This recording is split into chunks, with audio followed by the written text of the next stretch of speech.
Monsieur le Président, chers collègues, nous saluons la mise en œuvre des missions de l'Agence bretonne de la biodiversité et nous sommes également attentifs à l'appel à projet qui sera lancé cette année pour l'extension du réseau des réserves naturelles régionales.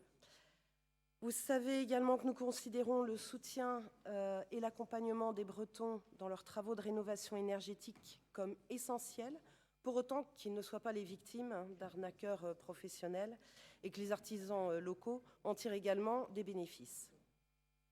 Toutefois, Monsieur le Président, de toute évidence, on peut dire que vous excellez dans le « et en même temps » macronien.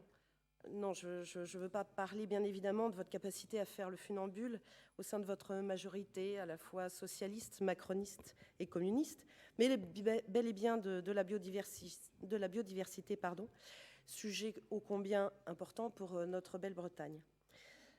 Vous dites à juste titre que, je vous cite, « l'effondrement en cours de la biodiversité se déroule sous nos yeux, avec plus d'une espèce sauvage bretonne sur 5 directement menacée de disparition à brève échéance. Et en même temps, vous accélérez le développement de l'éolien en Bretagne, alors que leur nocivité pour la biodiversité n'est plus à démontrer.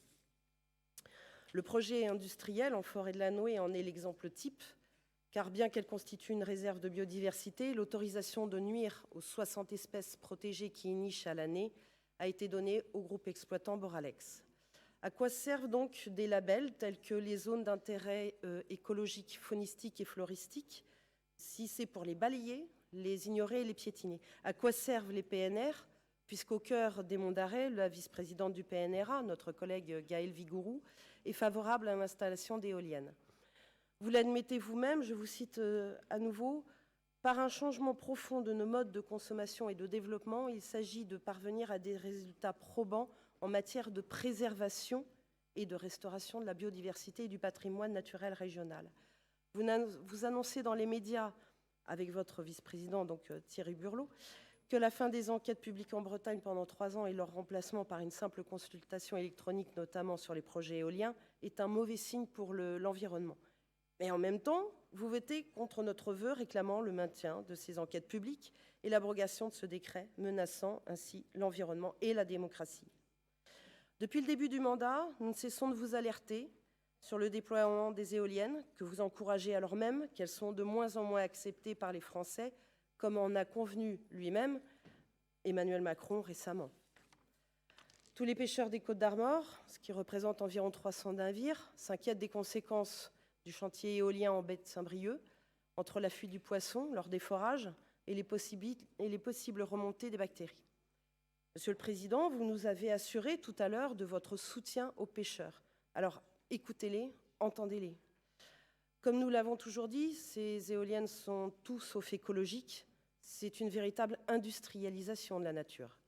Leur premier paradoxe, c'est qu'elles utilisent des matières polluantes, non recyclables, qu'elles utilisent des terres rares et que leur socle en béton, des milliers et des milliers de tonnes, environ 1500 tonnes par pied d'éolienne, sont enterrées de façon définitive dans nos sols. On pourrait penser que cet impact négatif sur l'environnement est contrebalancé par une énergie très verte, mais non, puisque le facteur de charge d'une éolienne, c'est-à-dire sa production réelle par rapport à son utilisation théorique maximale, n'est que de 22%. En clair, il faut donc compenser par une production d'électricité, au pétrole, au gaz, au charbon, ces fameuses énergies fossiles qui produisent des gaz à effet de serre. Beaucoup de paradoxes, donc, contre lesquels nous nous élevons. Enfin, défendre la biodiversité, c'est d'abord remettre en cause le modèle économique auquel vous adhérez, celui des traités de libre-échange, des vieilles recettes néolibérales de déréglementation des échanges mondiaux, premier responsable du désastre écologique. Les députés européens LR et l'AREM viennent d'ailleurs de voter le traité de libre-échange entre l'Union européenne et le Vietnam. Comme quoi, les beaux discours écologiques ne tiennent pas longtemps quand il s'agit de faire du business avec l'un des derniers régimes totalitaires communistes.